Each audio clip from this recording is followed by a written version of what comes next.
fuel for me, it's a real strain. It's huge.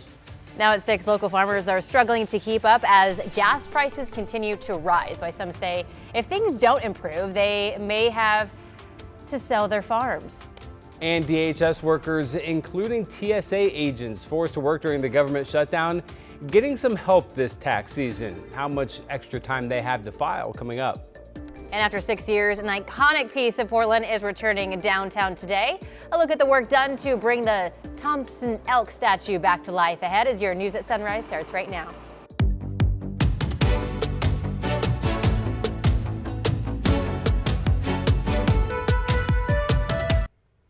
Good morning. We start this hour with a beautiful sunrise from Wooden Shoe Tulip Farms in Woodburn. We'll have more on the Tulip Festival later this hour, but it looks almost AI. That was beautiful. So pretty. So pretty. Hey, good morning, and thank you for joining us here. I'm China Green. And I'm Matthew Herchik. Glad to have you with us. Rod Hill and Chris McGinnis are standing by with a look at the weather and traffic nailed at that time.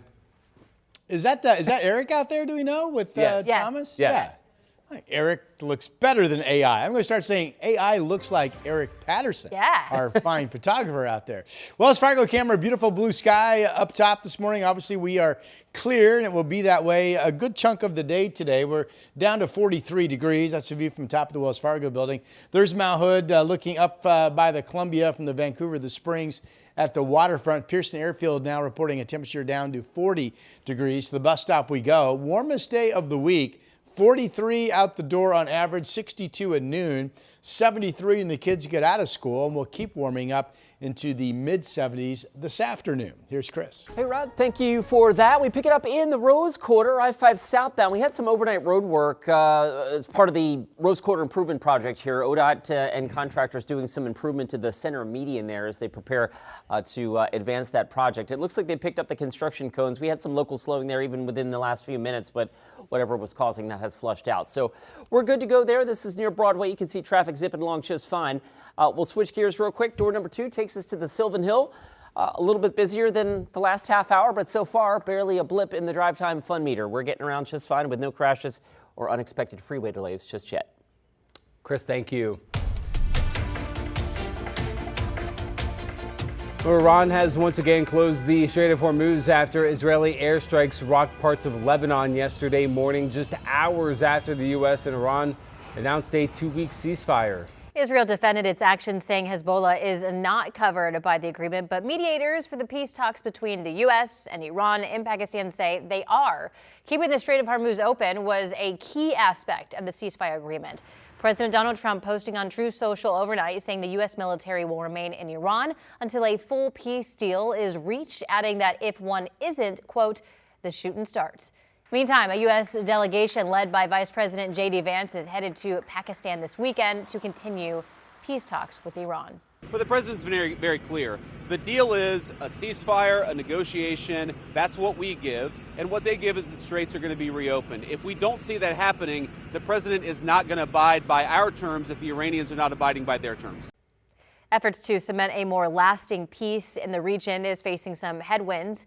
Both the U.S. and Iran have laid out different agendas for this weekend's peace talks. Well, farmers are feeling the impact of the war in Iran. Wheat farmers here in Eastern Oregon tell us that they are losing thousands of dollars because of the high prices. Sunrise reporter Thomas Schultz joins us now. Thomas, what more did they say? You know, guys, they say 90% of their harvest are shipped overseas. They also say that means they're using about 25,000 gallons of fuel each year. Now, some farmers tell us that means that they're cutting back on all sorts of things, whether that's going out or even just not paying themselves. Others say they're cutting corners or putting off repairs, which would generally just be normal maintenance. In just the past few weeks, farmers say they've seen diesel prices double, meaning they've paid thousands of dollars more for gas. I worry, honestly, that I'm going to lose this before my boys take over. And what am I doing now to make them want to come back to this space? Because it's a huge ask. And for wheat farmers, it's a really tough position to be in. Farmers say they can't pass cost on to consumers because wheat prices are set by the world market. And prices are already really low. One farmer told us he's had to sell soft white wheat for close to the same price his father sold it at 50 years ago. So between the low wheat prices and the sky-high diesel prices, some farmers in Eastern Oregon tell us that they're unsure if all or many of the farmers will survive if this continues for a little bit longer. Guys. Our Thomas Schultz reporting live. Thank you, Thomas. Meantime, experts say lower prices from gas to airfares won't happen right away. Gas could start dropping soon if the ceasefire holds. Price tracker Gas Buddy estimates it may take 1 to 2 weeks to fall below $4. Analysts say that it would take a while to fully restore oil supply disrupted by the war. Meanwhile, Governor Tina Kotek has signed a bill easing rules for farms with attractions like pumpkin patches and Christmas tree farms in an effort to help preserve farms while boosting income. Now, previously, farms could only make 25% of their revenue from non-farm activities like tickets and concessions. But this bipartisan bill removes that limit, allowing farmers to expand and open farm stores. Just this past weekend, there were a lot of kids rummaging in the fields for Easter eggs. These are the types of events that do not harm our land use system, but allow these types of businesses to thrive. This bill provides clarity and recognition for farms like ours, finally giving us a place in the system that reflects the realities of modern family farming and agritourism. Opponents of the legislation say this could harm small farmers by exposing protected farmland to commercial development. Under the legislation, counties are still able to regulate parking, traffic, and noise at farm attractions. Well, tax day is fast approaching, and the Oregon Department of Revenue is extending the income tax filing date for Department of Homeland Security employees who have been affected by the ongoing government shutdown. That includes TSA agents. Affected federal employees who have to file an Oregon income tax return will now have until May 15th to file their returns and pay any taxes owed without penalty.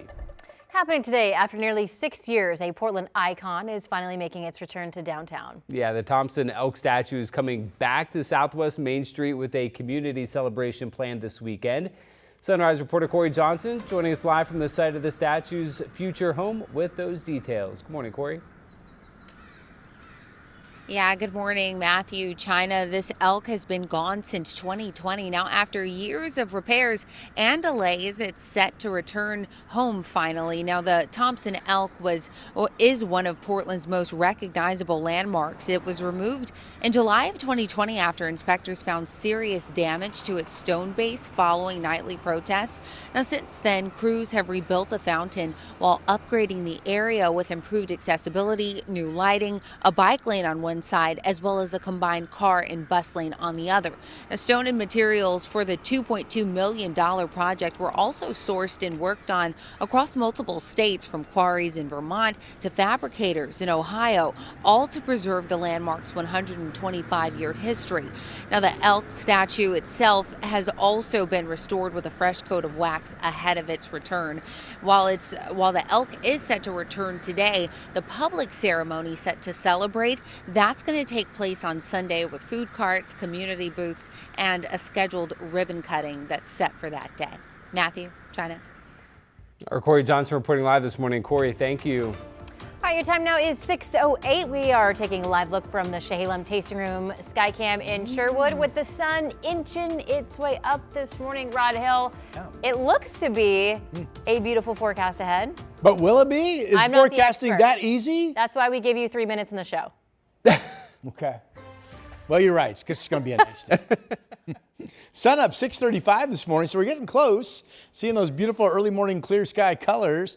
I do want to touch and give you the latest Futurecast update on the thunderstorm threat in the valley late tomorrow afternoon through your Friday evening. So again, not today, but late tomorrow into the evening. Here's Friday at 5 o'clock. Storms moving up toward Jefferson, but on the west flank of the Cascades, here we are at 7. Action starting to bend back toward I-5, and then perhaps moving through the Portland area. So if you have plans to be out and about tomorrow evening, there could be a period of passing thunderstorms of dangerous lightning, heavy downpours, and maybe some very localized gusty winds as those storms pass. Here is that Chehalem Tasting Room shot again, looking at Mount Hood.